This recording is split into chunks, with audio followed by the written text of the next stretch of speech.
এই হচ্ছে AGT live 24/7। ये है AGT live 24/7। This is AGT Live 24/7। তার জন্য এই আইনের পরিবর্তনটা করা হয়েছে। সেখানে শ্রমিকদের এই সামান্য শ্রম দপ্তরের কোনো ভূমিকা পালন করার দরকার নেই। তাহলে লক্ষ্যটা কি? নীতিটা বুঝতে তখন 8 ঘন্টা, তার বেশি হলে তাকে ওভারটাইম দেওয়া হবে। তাহলে এই যে বিভিন্ন দেশের সরকার 8 ঘন্টা কাজের দাবিটাকে আইনি স্বীকৃতি দিয়েছে, এটা আমাদের ভারতবর্ষ ছিল। এখন ভারতবর্ষের এই বর্তমান বিজেপি সরকার সেখানে এটাকে পাল্টে দিয়ে কি করলো? প্রত্যেকটা জায়গাতে ব্যবস্থা রাখলো, আইনের মধ্যে ব্যবস্থা রাখলো যে ইচ্ছে করলে পরেই বিভিন্ন রাজ্য সরকারগুলো এটাকে 12 ঘন্টা পর্যন্ত কাজের যদি কেউ করান, তাহলে সেখানে তাদের বিরুদ্ধে যে মালিক করাবেন তার বিরুদ্ধে শাস্তিমূলক ব্যবস্থা নেওয়া যাবে না। দেখেছেন আপনারা কর্ণাটকের মধ্যে, সেখানে তেলেঙ্গানার মধ্যে এই আইনগুলো সেখানে পাশ করানোর উদ্যোগ নেওয়া হয়েছে। অন্যান্য আরো 1-2 রাজ্যে সেখানে উদ্যোগ নেওয়া হয়েছে কিভাবে 8 ঘন্টা থেকে বাড়িয়ে কোথাও 10 ঘন্টা, কোথাও 12 ঘন্টা কাজ করালে পরও এটা বেআইনি হবে না, সেইভাবে আইনের সংশোধন সেখানে করা হয়েছে। তার সুযোগ করে দিয়েছে কে? ওই যে কোর্ট তৈরি হয়েছে 4টি, সেখানে সুযোগ করে দেওয়া হয়েছে। আর কি সুযোগ করে দেওয়া হয়েছে? এতদিন পর্যন্ত বিভিন্ন সময়ে শ্রমিক মালিকের যখন সংঘাত হতো তখন ত্রিপক্ষীয় বৈঠক হতো। শ্রমিক এক পক্ষ, মালিক এক পক্ষ, সরকারের শ্রম দপ্তর আরেকটা পক্ষ, এই 3টা পক্ষ মিলে আলাপ আলোচনা করে যাতে তখন ওই ত্রিপক্ষীয় মিটিং এর মূল লক্ষ্য থাকতো শ্রমিকের দাবিটাকে কতটা মালিকের কাছ থেকে আদায় করে দেওয়া যায়। সরকারের একটা লক্ষ্য ছিল, ত্রিপুরা রাজ্যে বামফ্রন্ট সরকারের সময় এটা আমরা দেখেছি, বামফ্রন্ট সরকার তখন শ্রমিকের পক্ষ নিয়ে কাজ করতেন। অন্যান্য রাজ্যগুলো তো মূলত এই লক্ষ্য নিয়েই ত্রিপক্ষীয় মিটিং হতো। কিন্তু এখন কি দেখা যাচ্ছে? এখন দেখা যাচ্ছে আইনটাকে পরিবর্তিত করে এরকম ব্যবস্থা করা হয়েছে যে ওই রকম অভিযোগ জানানোর আর সুযোগ নেই। মালিক যা খুশি তা করবে।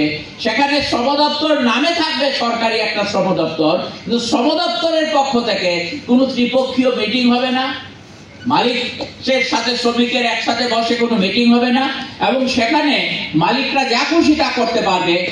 তারা নাম দিয়েছে ইজ অফ ডুইং বিজনেস, ইংরেজিটা কয়েকটা শব্দ ব্যবহার করছে, বড় কথা নয়।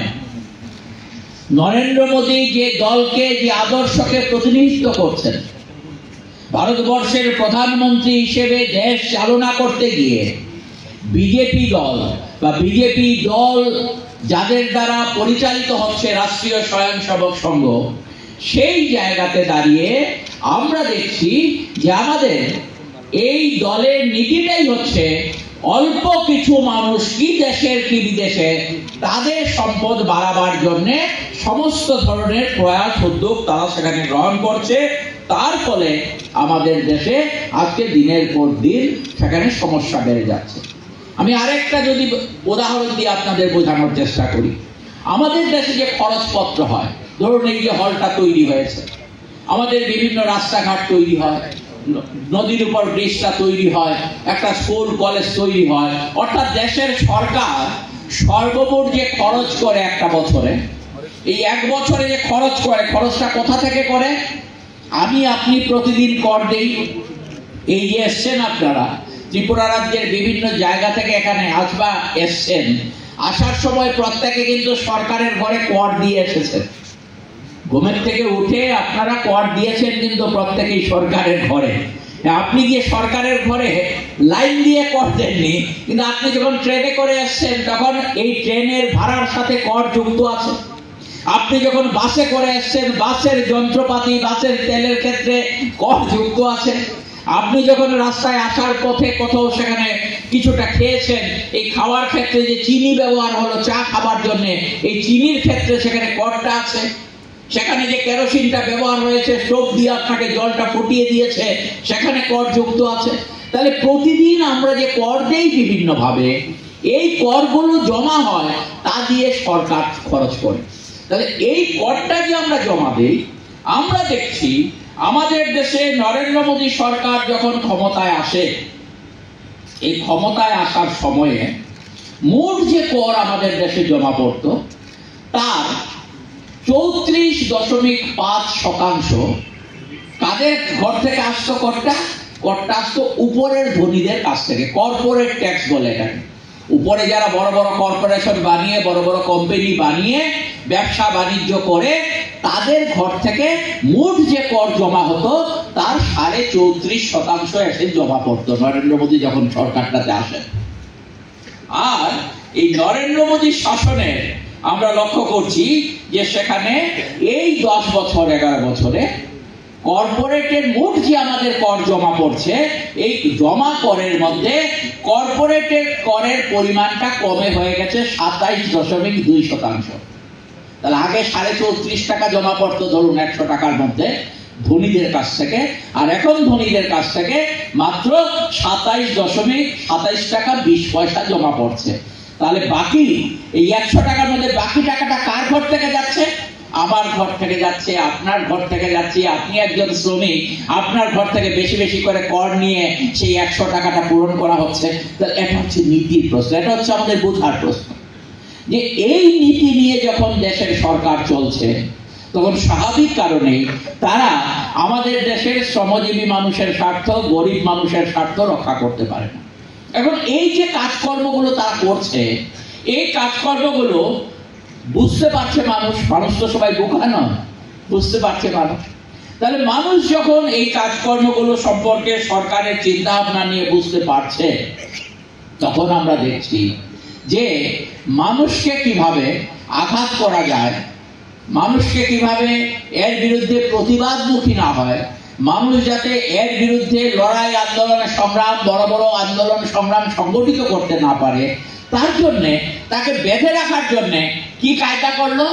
আমাদের দেশে, ভারতবর্ষে ব্রিটিশ আমলে বহু আইন দেশের শ্রমজীবী মানুষ লড়াই করে ব্রিটিশদের হাত থেকে আইন তৈরি করতে ব্রিটিশদের বাধ্য করেছিলেন।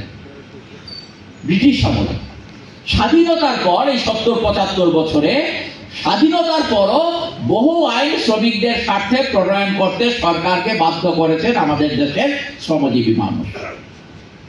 এই সময়ে 44টি আইন শ্রমিকদের স্বার্থে তৈরি হয়েছিল ব্রিটিশ আমল এবং স্বাধীন ভারতবর্ষে।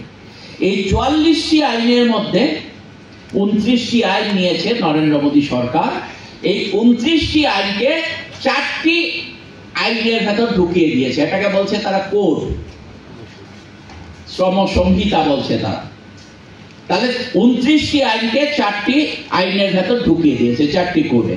2019 সালে একটা আইন পাস করেছে, ওয়েজেস অন কোড বা কোড অন ওয়েজেস, আর তার পাশে 2020 সালে পাস করিয়েছে আরো 3টি কোড, 3টি আইন। এই আইনগুলোর মূল লক্ষ্য কি? মূল লক্ষ্য হচ্ছে, প্রথম হচ্ছে শ্রমিকরা আমাদের দেশে লড়াই করে পৃথিবীতে, শ্রমজীবী মানুষ, আপনাদের মনে আছে নিশ্চয়ই 1886 সালের চিকাগোর হে মার্কেটে, মার্কিন যুক্তরাষ্ট্রের চিকাগো শহরের হে মার্কেটে, সেখানে শ্রমিকরা লড়াই করেছিলেন 1886, আজ থেকে বহু বছর আগে, যে আমাদের 8 ঘন্টা কাজ, সেই দাবি আমাদের মানতে হবে। তাহলে এই 8 ঘন্টা কাজের দাবিতে সেদিন লড়াই হয়েছিল, আজ থেকে প্রায় 150 বছর আগে। তাহলে এই দাবি পরবর্তী সময়ে পৃথিবীতে বিভিন্ন দেশের সরকার মানতে বাধ্য হয়েছে, এবং তার ফলে 8 ঘন্টা কাজ এটা আইনে রূপান্তরিত